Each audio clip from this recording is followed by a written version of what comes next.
Hello everybody. So today we're back with another video with two disturbing horror stories animated. So I got my headphones. We're gonna, full volume. We're gonna get scared. Sorry, I'm trying to. Alright. Yes. So, let's get scared.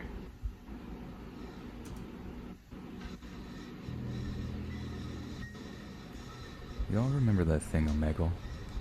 I don't know if it's still as popular as it used to be, or if there's just another version of it that people use, but for those that don't know, it's a website that puts you in a completely random, one-to-one chat room with people, either just text or with webcams too.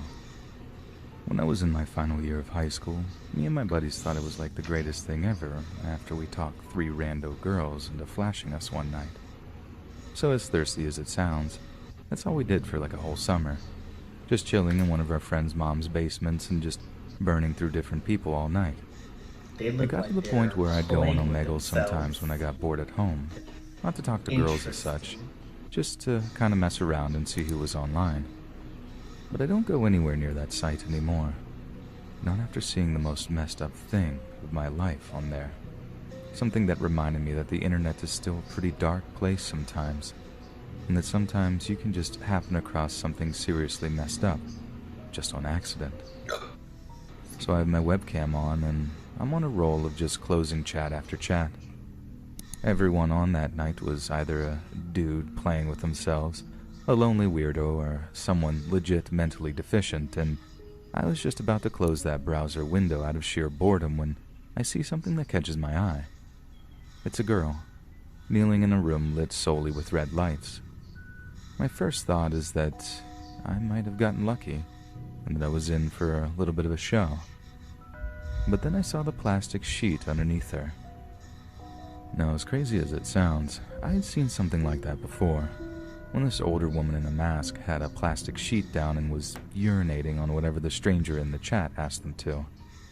Me and the guys had a good laugh at that one, but it was obvious that the idea was to make us laugh at that time, or some other strange interests. That's not funny. But what I ran into that night was most definitely not designed to be humorous.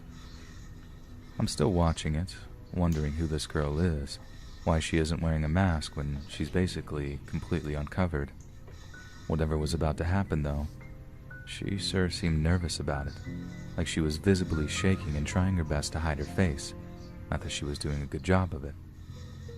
It seems really dumb in retrospect, like the whole thing was giving off the worst vibes, but my dumb horny brain has me still thinking that this is some kind of weird fetish, and for some reason, when this masked dude appears on screen, that just cemented it for me. Some kind of weird BDSM thing was about to go down, and I wasn't mad that I was going to be the rando person to get to watch it. The dude walks up to the girl and puts a black bag over her head. She squirms a little, but other than that, I think she's still just nervous. Or maybe she was acting like that as a show for the audience. I mean, heck, maybe the dude liked her to act like that. Who knows? People are weird. The dude then disappears from view before reappearing with a cordless drill. He makes a show of this, having a finger on the tip of the drill like a magician would all, this is a real blade type thing. Then walks around the back of the girl and grabs her by the head. Only then do I start to realize that this isn't quite what I thought it was, and that maybe, just maybe, I should close the freaking chat before I see something I end up regretting. But there was something about the whole scene, something about the way the guy was acting and how the girl didn't try to run away. It seemed like a setup, like it was designed to freak someone out. Even the red lights were sus, like I remember reading about how old Italian horror movies would tactically use red lights on set to disguise how terrible their fake blood looked.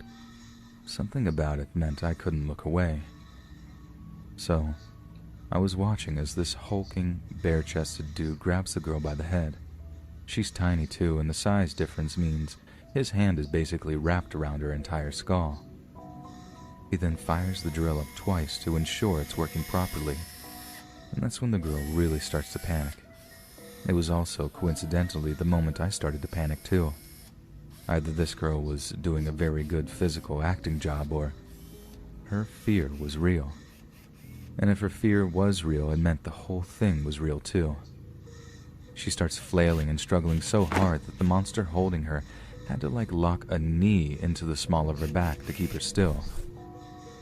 The way they fell, you could basically only see her head and her legs kicking behind them both. Like I said, I was almost certain the whole thing was fake, Why but is he still the part that made me watching really doubt that was what happened to the girl's legs when the guy started to push the whirring, spinning drill into the back of her head. Oh my gosh. First of all, there was the noise. It was absolutely stomach-churning. The sound of what could easily have been metal on bone just grinding against each other. But that could be faked, right? And there was this horrible mix of screaming and the drill's motor whirring, and the girl grunting as the pain started to hit. But again, could all be acting at the end of the day. What I'm almost certain you can't fake is the way this girl's legs started to spasm when the guy pinning her down started to really push that drill into her brain. They moved in a way that I don't think I've ever seen before, almost like people act in cartoons when they're being electrocuted.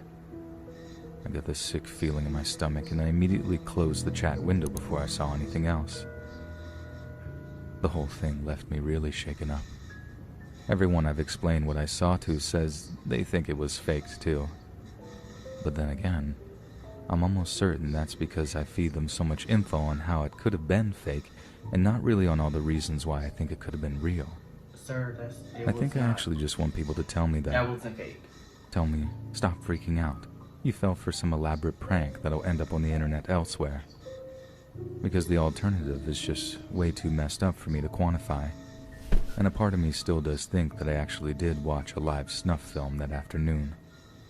I want to tell you guys that I later heard the cops found a body with a drill hole in the back of the head, or even that I read somewhere that it was just a prank, or even a weird kind of viral marketing campaign or something.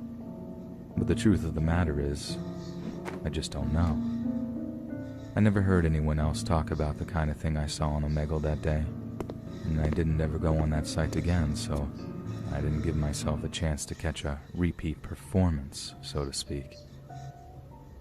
I just try and tell myself that what I saw wasn't real, and that it was just an elaborate show to scare random internet strangers. That's what keeps the darker thoughts at bay when I'm reminded of it, and that's what helps me get to sleep at night.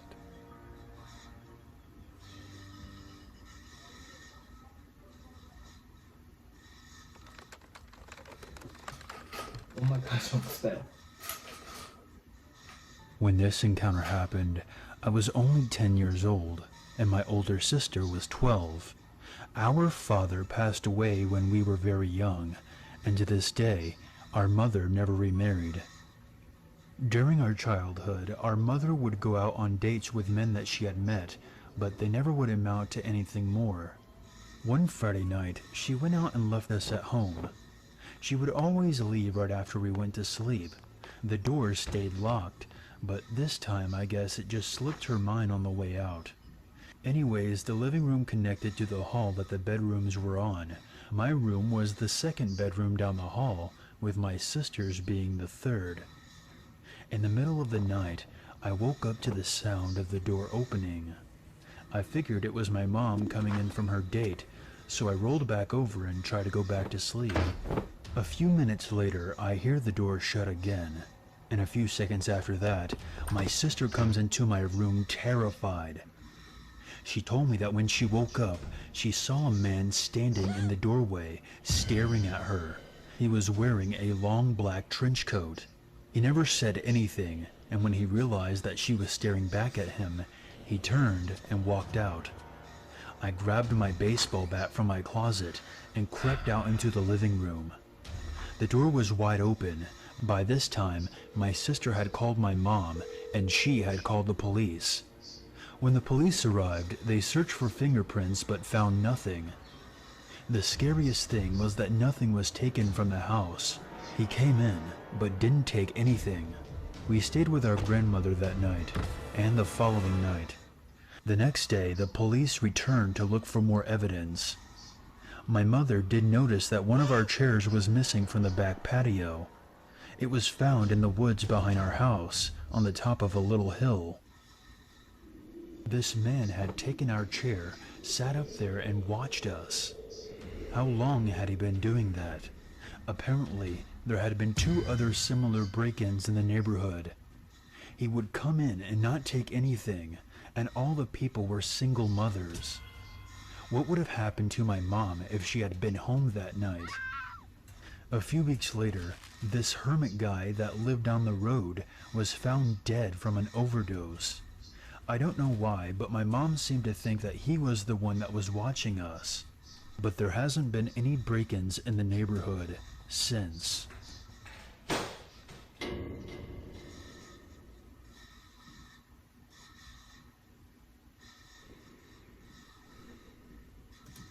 Now why would they? That's weird as hell. One of my biggest fears is like moving in an apartment and there's someone like living there. Like you don't know that they're living there and you find out one day, like when you just randomly look into like a camera or something and you see like somebody climb out your air vent and they're like eating all your food and stuff. What scares me is like, you know, that person could just be sitting there watching you while you sleep and just be there, you know, like you don't know what their intentions are if you do wake up or if you catch them, you know, like it's scary. I pray to God I don't ever have to witness that, because I wouldn't know what to do with my life. That will be my 13th reason. God, yeah, it's not. Yeah, no. Okay, well, I hope you enjoyed this video. Please like, share, comment if you want, subscribe. Have a blessed day.